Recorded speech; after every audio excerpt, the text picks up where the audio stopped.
오늘 아침 귀한 말씀 함께 나누길 원합니다. 느헤미야 7장 1절 2절 말씀을 같이 나누겠습니다. 네, 말씀을 같이 한번 읽어볼까요? 느헤미야 7장 1절 2절입니다. 같이 큰 목소리로 읽습니다. 시작.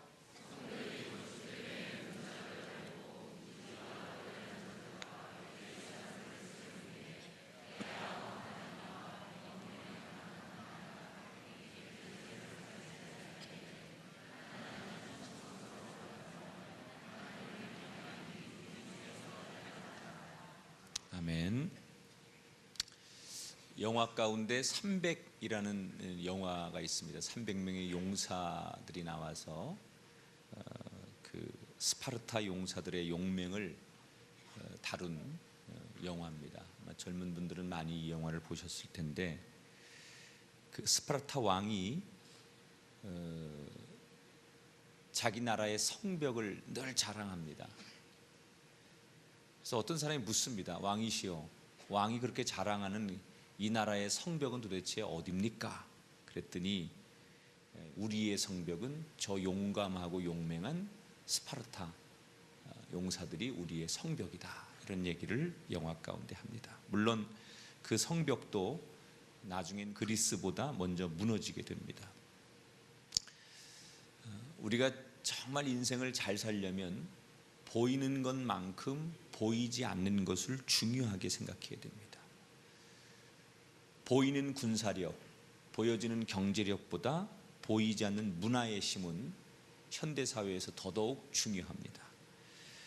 보이지 않는 힘을 갖춘 나라일수록 우리는 그 나라를 선진국이라고 부릅니다. 기독교인들이 갖춰야 하는 보이지 않는 저력에 대해서 오늘 본문이 이야기를 하고 있습니다. 지금 느헤미야는 이스라엘 백성들을 잘 설득해서 무너진 성벽을 쌓는 일에 힘을 다 쏟습니다. 사람이 귀한 일을 하면 귀한 일만큼 반드시 그런 대가와 어려움도 따르게 되어 있습니다. 지금 귀한 일을 하는 느헤미야와 이스라엘 백성들에게 밖으로는 외부의 적들, 그들을 조롱하고 또 그들을 비난하고 때로는 위협하는 그런 원수들의 경계를 지금 느헤미야가 받고 있습니다.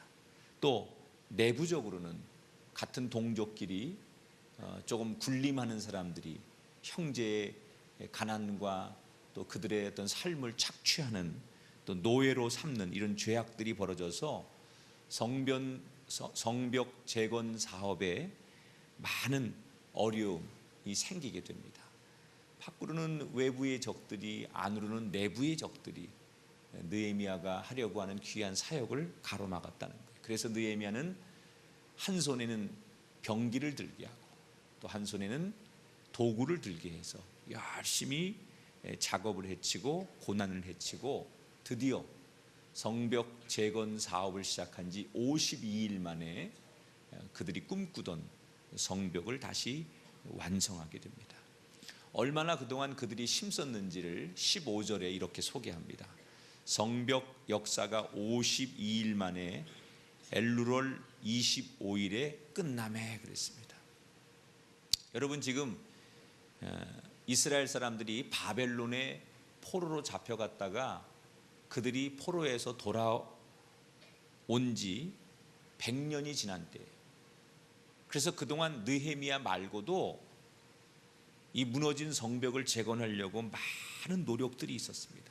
그러나 다 실패했고, 지난 100년 동안 이 무너진 성벽을 어떻게 하면 다시 재건할 수 있을까, 그렇게 많은 노력들이 있었지만 다 실패했어요.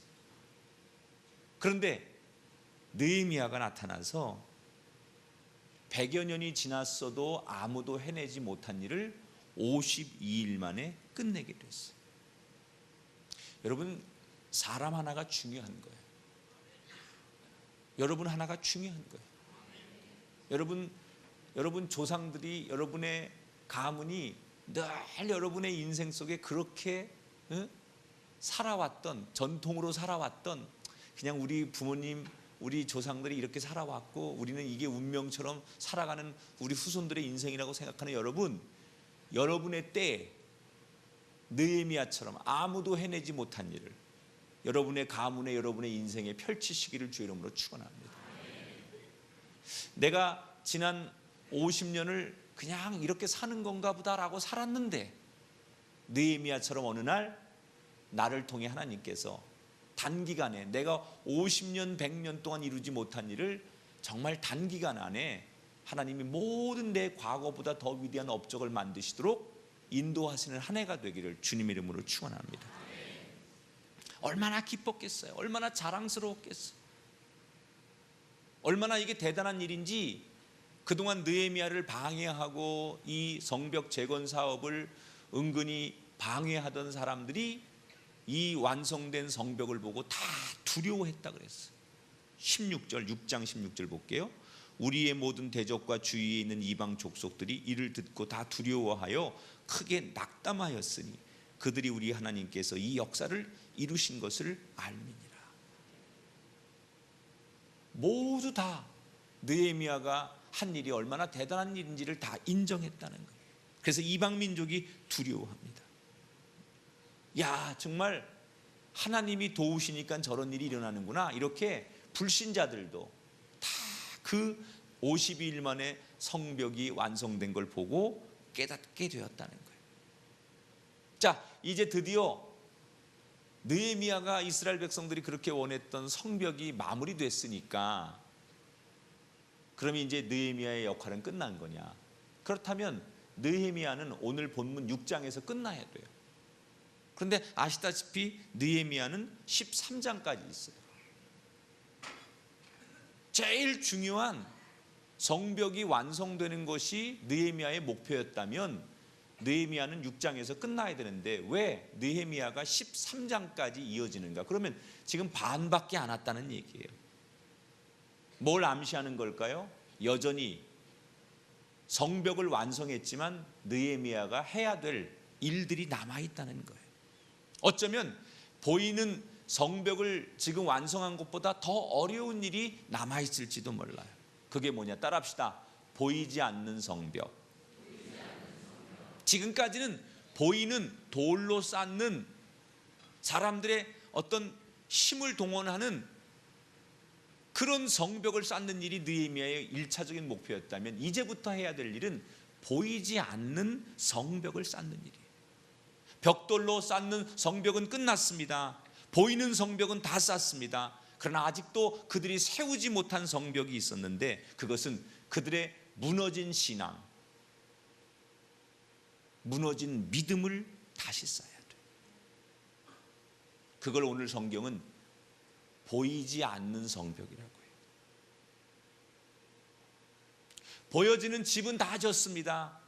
그러나 그 집에서 살아가야 할, 그 집을 운영해야 될 사람들의 마음, 믿음, 신뢰, 그들의 영적인 것을 다시 세우는 일, 이것이 느헤미야에게 굉장히 중요했다는 거예요.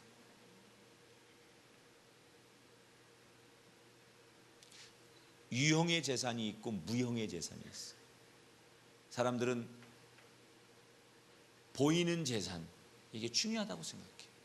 그러나 인생을 살아보면 결국은 정말 끝에 가서 승리자는 무형의 재산을 갖는 사람.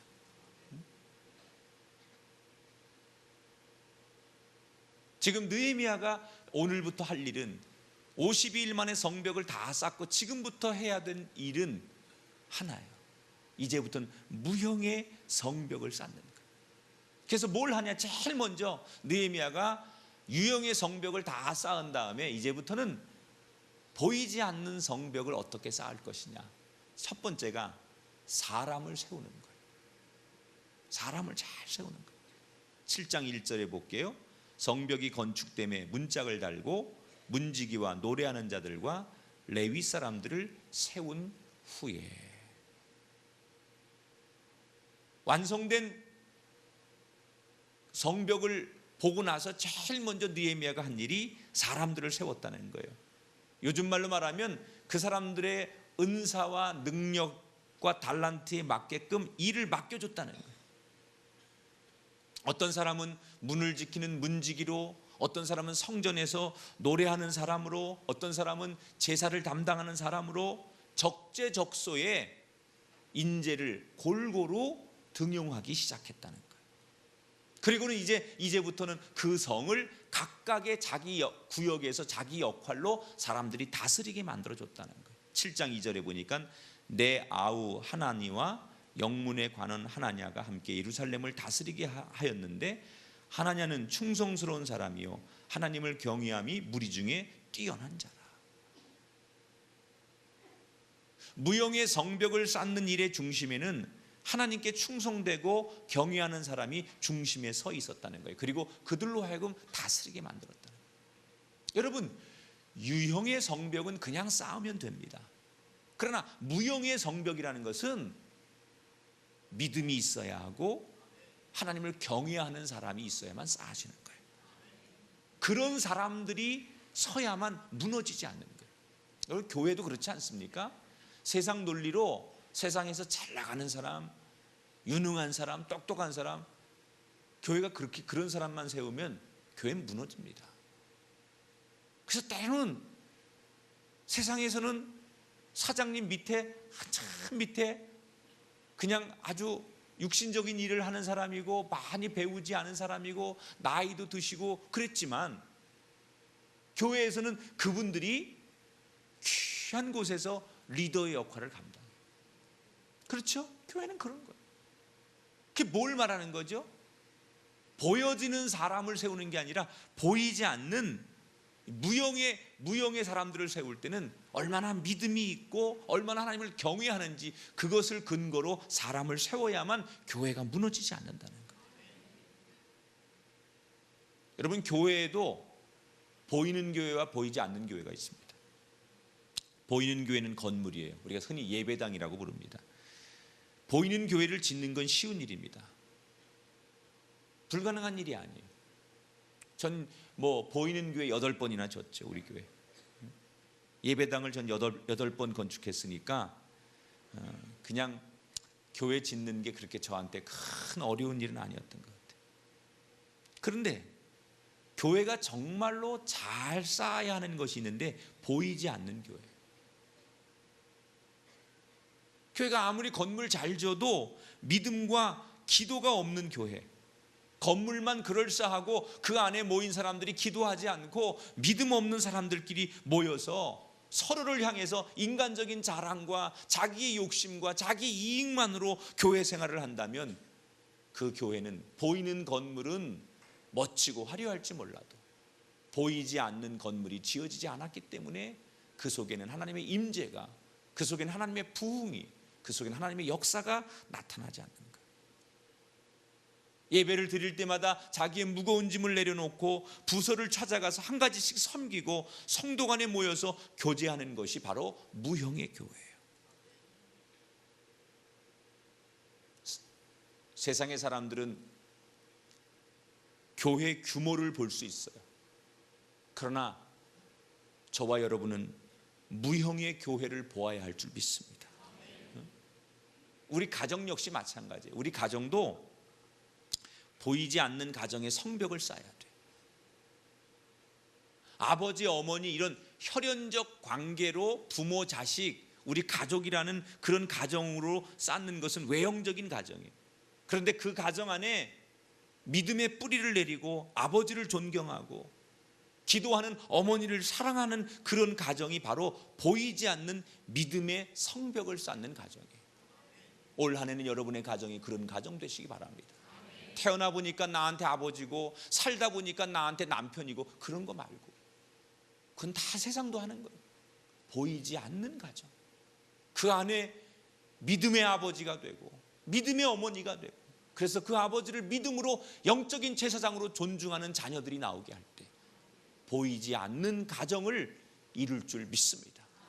2014년 한 해 동안 우리 꿈의 교회 성도들 모두가 보이지 않는 가정, 보이지 않는 성벽을 쌓는 한 해가 되시기를 주의 이름으로 축원합니다.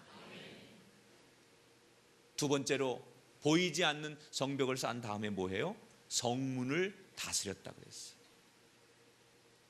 여러분, 건물을 지으면 맨 마지막에 작업하는 게 문이에요. 문. 성을 져요. 성을 크게 벽돌로 쌌어요. 그리고 맨 마지막에 이제 마무리하는 마지막 공사가 바로 문이에요. 그걸 성문이라고 해요. 특히 고대의 이 성문은 아주 중요한 역할을 합니다. 여러분, 영화나 드라마를 보면 전쟁이나 반란이 일어나면 가장 먼저 공격하고 최후까지 지켜야 하는 게 바로 성문입니다. 현대 전쟁 이론 중에 공격자 세배수 법칙이라는 게 있습니다. 이게 뭐냐면 방어는 공격보다는 세배수가 유리하다. 공격하는 병사의 수가 성 안에서 수비하는 군사의 3배 이상 크지 않으면 이길 수가 없다. 이런 법칙입니다. 아무리 여러분 밖에서 공격해도요, 그냥 버티기만 해도 이 수비하는 사람은 이기는 거예요. 그래서 전쟁 같은 데 보면 아무리 바깥에서 막 성문을 부시려고 해도 끝까지 저항하고 끝까지 버티기만 하면 그 성을 점령할 수 없는 거예요. 그런데 그 성을 점령하는 가장 여러분 좋은 방법이 뭘까요? 성을 막 성벽을 타고 올라가고 뭐 땅굴로 파고 들어가고 그런 거 아닙니다. 최후의 전쟁에서 그 성을 함락시키는 가장 좋은 방법은 어떻게 하든지 성문을 열게 하는 거예요. 성문이 열리면요, 아주 적은 숫자만 가지고 수비하는 숫자와 공격하는 숫자가 같기만 해도 성을 함락시킬 수 있습니다. 그래서 성문이라는 것은 성의 열쇠와 같은 거예요. 성문이 열리면 함락되는 거고, 성문이 닫혀 있으면 그 성을 끝까지 지키는 거예요. 여러분, 우리 인간에게도 성문이 있습니다. 내 마음을, 내 삶을 들어왔다 나갔다는 것들이 있어요. 이것들을 얼마나 자기가 자기 성문을 잘 다스리냐에 따라서 그 사람의 인생이 성공하고 계속 악한 것으로부터, 세상의 유혹으로부터 자기를 지키는 거예요. 여러분, 내 마음의 성문을 닫아야 할 때 닫고 열어야 할 때 열 수 있기를 바랍니다. 이걸 우리는 성별된 삶, 구별된 삶이라고 하는 거예요. 내가 내 마음의 문을 열어야 할 땐 열지 못하고 이 문을 굳게 닫고 지켜야 할 때 이걸 구분하지 못해서 아무 때나 열어놓고 세상의 죄와 유혹과 속삭임들 이런 것들이 들어와서 내 마음을 휘젓게 만들면 나는 점령당하는 거예요. 그럴 땐 닫아야 돼요. 그러나 하나님의 은혜의 음성, 하나님이 나에게 주시는 어떤 비전의 음성, 하나님이 나에게 주시는 영적인 음성, 이런 것들을 듣기 위해서는 내 마음의 문을 그때는 열어야 돼요. 그래야 내가 사는 거예요. 세상이 주는 욕망과 쾌락과 탐욕들이 혹시 들어오려고 합니까? 그렇다면 여러분의 마음의 문을 닫으시기 바랍니다. 여러분의 성문을 닫으시기 바랍니다. 나쁜 친구들과 어울리며 배우는 못된 것들이 우리를 틈타고 있다면 성문의 빗장을 더욱더 걸어 담그는 한 해가 되시기를 축원합니다. 그런데 거꾸로예요. 세상 악하고 헛된 것에는 우리의 문을 활짝 열어놓고 거룩하고 선한 것에는 우리의 문을 닫아 걸어둡니다. 진리를 가르치면 사람들이 듣지 않습니다. 진리를 이야기하면 고루하다고 합니다.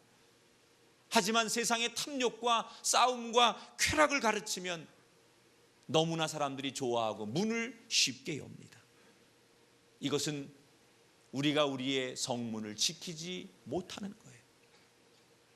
여러분의 가정의 성문을 지키시기 바랍니다. 온갖 음란함이 난무하는 세상에서 여러분의 가정의 성문은 잘 닫혀 있는지 모르겠습니다. 거룩한 말씀과 진리를 듣는 데에는 문을 활짝 열고 맞이하는 가정이 돼야 되겠지만, 거꾸로 여러분 가정을 넘어뜨리려고 하는 음란과 타락과 어둠의 영들이 들어올 때는 믿음의 아버지들이 일어나셔서, 기도하는 어머니들이 일어나셔서, 젊은 우리 자녀들 용사들이 일어나서 여러분의 가정을 지키시기를 주의 이름으로 축원합니다. 예배드리고 주일을 섬기는 데는 닫혀 있고 욕망을 따라 사는 일에는 활짝 열린 삶은 아닌지 우리는 우리 자신을 돌아봐야 돼요. 부모님들, 여러분의 자녀들의 성문을 잘 잠그고 있는지 살펴봐 주시기 바랍니다. 여러분의 자녀들이 열려야 할 곳에는 열리게 하고 닫혀야 할 곳에는 닫히게 하고 있는지, 그게 건강한 삶이에요. 부모들이 하는 일이 그거예요. 지금 내 자녀가 성문을 열어야 할 때 여는지, 아니면 정말 닫고 빗장을 걸고 열지 않고 버텨야 하는데 그 문을 닫고 있는지, 그것을 돌아봐주는 삶, 그것을 지켜주는 삶, 그것을 응원해주는 삶, 그것을 점검해주는 삶, 그것이 바로 건강한 삶이라는 거예요. 영적으로 건강하지 않으면, 하나님을 경외함과 충성됨이 없으면 그 성문은 적들을 불러오는 문이 될 뿐입니다. 얼마나 많은 현대인들이 보이지 않는 성벽 쌓는 일을 무시하는지 몰라요. 보이는 성만 쌓으면 끝났다고 생각해요. 그래서 보이지 않는 성을 쌓는 일을 무시합니다. 아니, 이 성을 왜 쌓아야 되는지조차도 생각하거나 사람들이 모르고 살아가요. 사랑하는 여러분, 무너진 성벽처럼, 불탄 성벽처럼 파폐하고 부서진 인생을 살아가지 않기를 주의 이름으로 축원합니다. 혹시 여러분 지금까지 가정의 성문이 불타버리셨습니까? 여러분의 마음의 성문이 불타버리셨습니까? 여러분의 자녀의 성문이 불타버렸습니까? 다시 무너진 그 성문을 재건하십시오. 그리고 굳게 닫을 땐 닫고 열어야 할 때 여는 여러분의 성문이 되기를 주님의 이름으로 축원합니다. 여러분의 가정, 여러분의 자녀, 여러분의 사업, 학교, 그곳에 믿음의 성벽이 있게 되기를 주의 이름으로 축원합니다. 우리의 삶의 성문을 얼마나 잘 다스리고 있느냐. 이 세상의 욕망의 파도가 점점 거세지고 있어요. 과거에는 세상의 욕망의 파도라는 게 그렇게 위협적이지 않았어요. 잔잔하고 그냥 출렁일 정도였어요. 그러나 요즘의 이 세상의 욕망의 파도는 해일가도 같아요. 정말 막기가 버거울 정도로. 집 앞에 딱 나가는 순간, 집 앞이 문제가 아니에요. 여러분 자녀들 무슨 집에만 불러둔다고 애들이 무슨 세상 욕망에 여러분 노출이 안 됩니까? 집에서 스마트폰으로, 컴퓨터로 부모만 모르고 있는 거예요. 부모만. 애들이 책상에 앉아가지고 컴퓨터 앞에 앉아 있으면 공부 열심히 하나 보다. 천만에. 엄마 인기척만 나면 컴퓨터 마우스 하나만 탁 누르면 영어 화면으로 쫙 바뀌고요. 엄마 나가면 쫙 들면 이런 걸로 바뀌어요.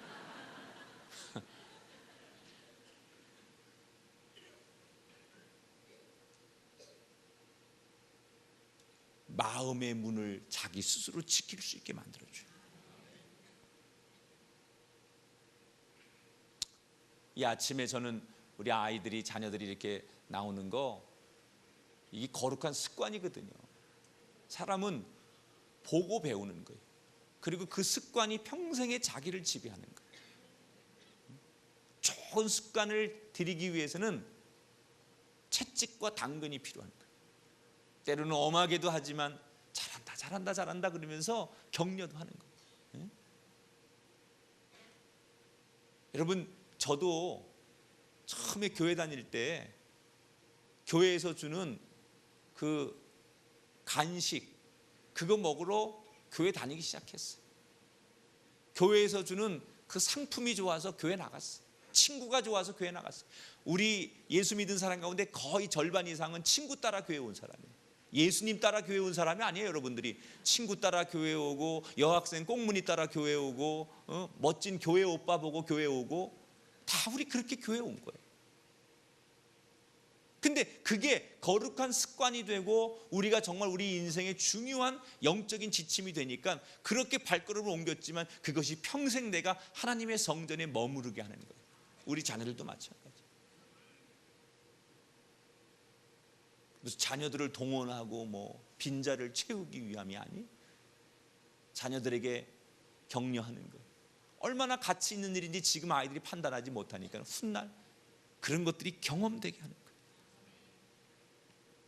우리 부모님들의 역할이 그런 거 아니겠습니까? 공부 잘하고 성적 잘 내는 자녀보다 이 새벽 기도를 완주하는 내 자녀에 대해서 엄지손가락을 지켜세우면 최고다. 그게 뭐예요? 우리 자녀들에게 성문을 지키는 법을 가르쳐 주는 거예요. 거룩한 데 문을 열 줄 알고 악한 것에 문을 닫게 하는, 충성되고 하나님을 경외하는 문지기가 되는 그런 자녀들, 그런 성도들 되시기를 주의 이름으로 축원합니다. 여러분의 가정의 성문이 잘 다스려지기를 주의 이름으로 축원합니다. 음란의 영이 들어오지 못하도록, 탐욕의 영이 들어오지 못하도록, 미움과 시기와 질투의 영이 들어오지 못하도록 성문을 닫고 오히려 거룩한 말씀과 예배에 날마다 활짝활짝 열려있는 여러분의 가정과 인생의 성문이 되시기를 주님의 이름으로 축원합니다.